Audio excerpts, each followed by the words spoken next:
बिस्मिल्लाहिर्रहमानिर्रहीम। मैं बहुत काली थी, इसीलिए मेरा कहीं रिश्ता भी नहीं हो रहा था। मैं बहुत परेशान थी, इसीलिए डॉक्टर के पास चली गई। डॉक्टर बोली, तुम्हें वाइटनिंग इंजेक्शन की जरूरत है, तुम उससे गोरी चिट्टी हो जाओगी। मैं खुशी खुशी मान गई। अब मैं हर रोज डॉक्टर के पास चली जाती और वो मुझे इंजेक्शन लगा देती, जिसकी वजह से मुझे नींद आ जाती। जब मैं नींद से बेदार होती तो मैं सजी सजाई होती कि खुद को पहचान भी ना पाती। डॉक्टर बोली, ये सब वाइटनिंग इंजेक्शन का कमाल है। लेकिन मुझे डॉक्टर पर शक हो गया, इसलिए एक दिन मैंने छुपकर कैमरा लगा दिया। मगर जैसे ही वीडियो देखी तो कदमों तले से जमीन निकल गई, क्योंकि वीडियो में तो मेरी भाभी मेरे पास आकर बैठ गई और प्यार से बोली, अनाबिया तैयार हो जाना, आज तुम्हें लड़के वाले देखने आएंगे। मैं ये बात सुनकर बहुत खुश हो चुकी थी, क्योंकि मुझे शादी का बहुत शौक था। ये शौक दिल में क्यों पैदा हुआ, इसकी वजह ये थी कि मेरी साथ की तमाम लड़कियों की शादी हो चुकी थी, जबकि मैं अपनी काली रंगत की वजह से बार बार मात खा जाती थी। जब भी कोई रिश्ते वाले मुझे देखने आते तो ये कह जाते कि लड़की जरा पक्की रंगत की है। बच्चे तो अपने वालिदैन पर ही जाते हैं, तो हम नहीं चाहते कि हमारे पोते पोतियां सियाह रंगत के मालिक हों।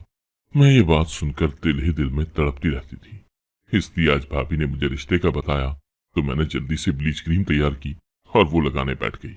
मगर उसने भी कोई खास आसरा नहीं दिया, तो मैं भाभी के पास जाकर बैठ गई और बोली, भाभी मेरे चेहरे का अच्छा सा मेकअप कर दें ताकि मेरी ये सियाह रंगत कहीं छुप जाए।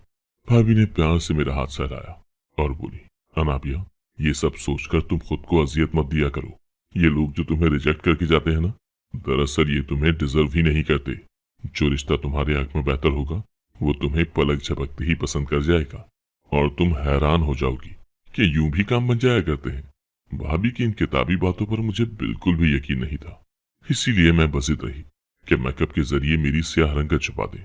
भाभी को भी मेरी जिद के आगे हथियार डालने ही पड़े थे, इसलिए उन्होंने मेरा मेकअप कर दिया था। थोड़ी देर बाद ही मुझे लड़के वाले देखने आ गए थे।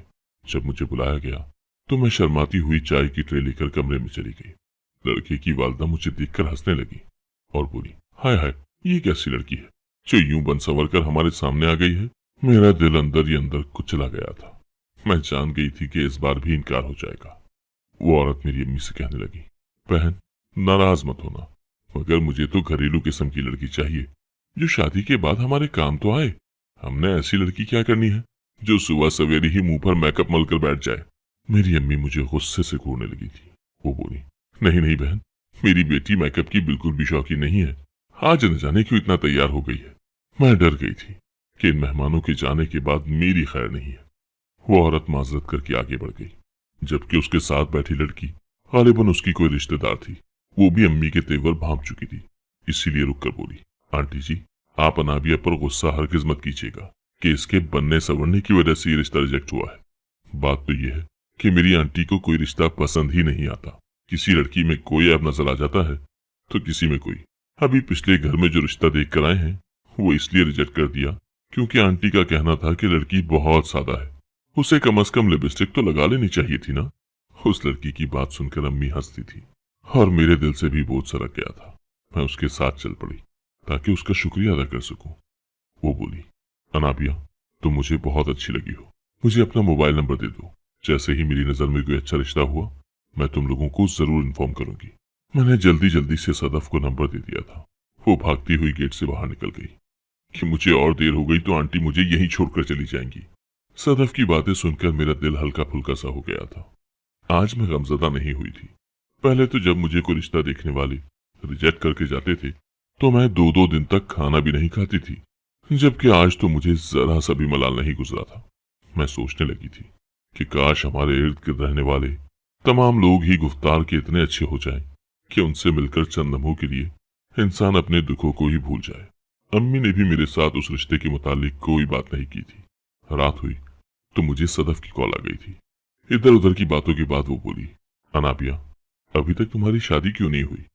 मैं बोली, मुझे लोग मेरी सियाह रंगत के बायस ठुकरा जाते हैं। वो बोली, ये कैसी बात हुई, सियाह रंगत में तो बहुत खूबसूरती होती है। मैं रोने लगी थी और बोली, सदफ ये खूबसूरती सिर्फ तुम्हें ही नजर आती है, आज तक किसी रिश्ते वाले को तो नजर नहीं आई। मेरे रिश्तेदारों ने भी आपस में रिश्ते तय कर लिए और मुझे पूछा तक नहीं।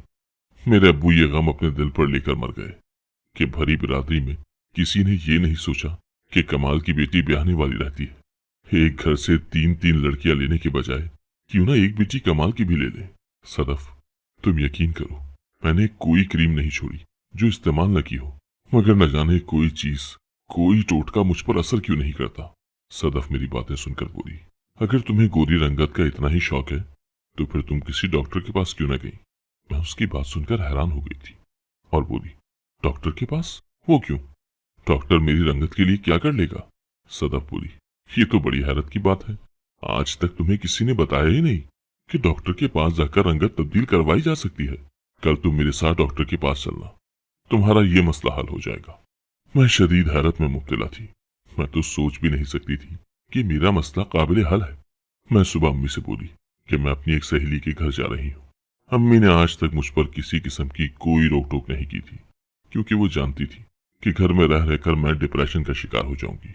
मैं घर से बाहर निकली तो कुछ फासले पर सदफ की गाड़ी खड़ी थी।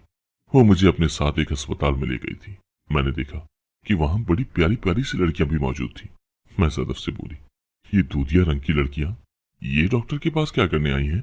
सदफ बोली, इनमें से कुछ लड़कियां अपनी नाक की तो कुछ होंठों की सर्जरी करवाने आई हैं। आजकल के लोगों ने ब्यूटी स्टैंडर्ड इस तरह के बना दिए हैं कि कोई भी इंसान अपने चेहरे से खुश नजर नहीं आता। हर किसी को खुद में कोई ना कोई खामी लाजमी नजर आती है। मैं सदफ की बातें सुनकर अफसुर्दा हो गई थी कि दुनिया कहां से कहां जा पहुंची है। सदफ मुझे बेंच पर बिठाकर खुद डॉक्टर के कमरे में चली गई थी। थोड़ी देर बाद ही वो वापस आ गई और बोली, आ जाओ, डॉक्टर तुम्हें चेक करना चाहती है।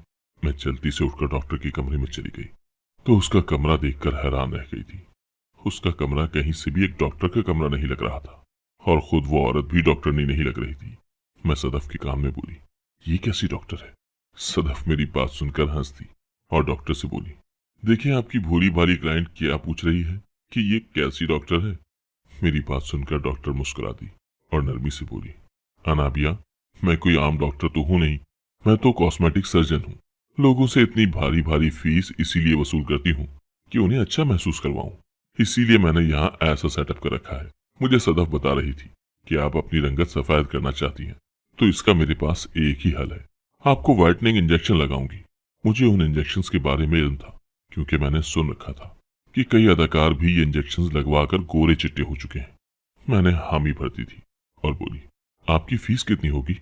वो मुस्कुराकर बोली, आप सदफ के रेफरेंस से आई हैं, इसलिए आप फीस की फिक्र ना करें, मैं आपके साथ हर मुमकिन ताउन करूंगी। मैं उसकी बात सुनकर बेइंतहा खुश हो गई थी। डॉक्टर बोली, ये काम आज से ही शुरू होगा। मैंने हामी भर ली। डॉक्टर ने मुझे एक सीट पर बिठा दिया और मुझे इंजेक्शन लगा दिया। थोड़ी देर बाद मेरी पलकें भारी होने लगी और मुझे कुछ भी पता न चला और मैं सो गई। न जाने कितने घंटे बाद मेरी आंख खुली थी। मैं जब जागी तो मैंने खुद को बिल्कुल बदला हुआ पाया था।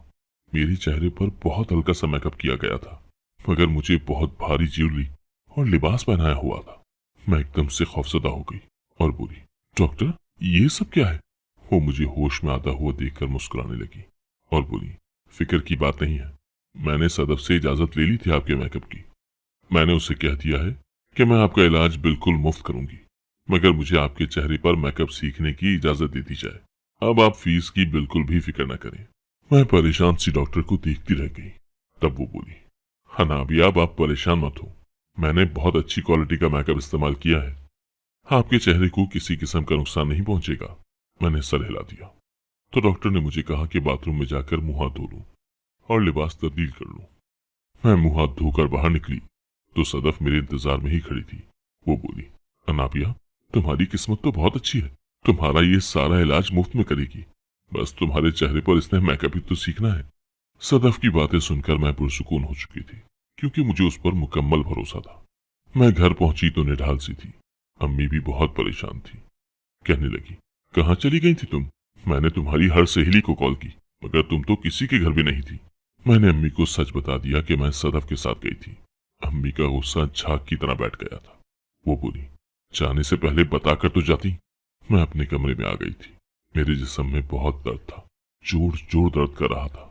नींद भी बार बार आ रही थी। अगले दिन मैं फिर से सदफ के साथ डॉक्टर के पास चली गई थी। हैरत की बात यह थी कि मैं जैसे ही डॉक्टर के पास जाती, वो अपने सब मरीज छोड़कर पहले मुझे ही चेक करती थी। आज फिर उसने इंजेक्शन लगाया तो मैं सो गई थी।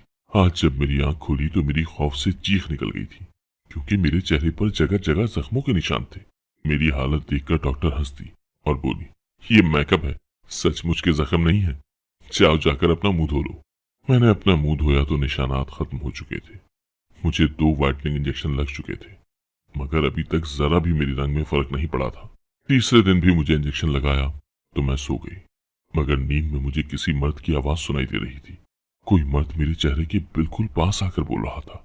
मैंने बड़ी हिम्मत करके अपनी आंखें खोली तो खौफ से दिल बंद होने लगा था, क्योंकि सच में एक आदमी मेरे पास खड़ा मेरे चेहरे को बड़े गौर से देख रहा था। उसके बाद फिर से मेरी आंखें बंद हो चुकी थी। मैंने बहुत कोशिश की कि मेरी आंखें खुल जाएं, मगर मैं नाकाम रही। तकरीबन 3-4 घंटे बाद मेरी आंख खुली तो आज फिर से मेरे चेहरे पर मेकअप लगा हुआ और मैंने बहुत से जेवरात पहन रखे थे। मैं जैसे ही होश में आई तो डॉक्टर बोली, अनाबिया, व्हाइटनिंग इंजेक्शन बहुत सख्त होते हैं, इसीलिए तुम सो जाती हो। तुम्हें मालूम है क्या, इन इंजेक्शन की वजह से हेलुसिनेशन भी होती है। मेरा मतलब है कि बंद आंखों से चेहरे भी नजर आते हैं जो हमारे इर्द गिर्द मौजूद नहीं होते। ऐसी किसी सूरत हाल में तुम्हें घबराने की जरूरत नहीं है, क्योंकि ये सब हमारे दिमाग की खुराफात है। अच्छा, अब तुम जाकर अपना चेहरा धो लो।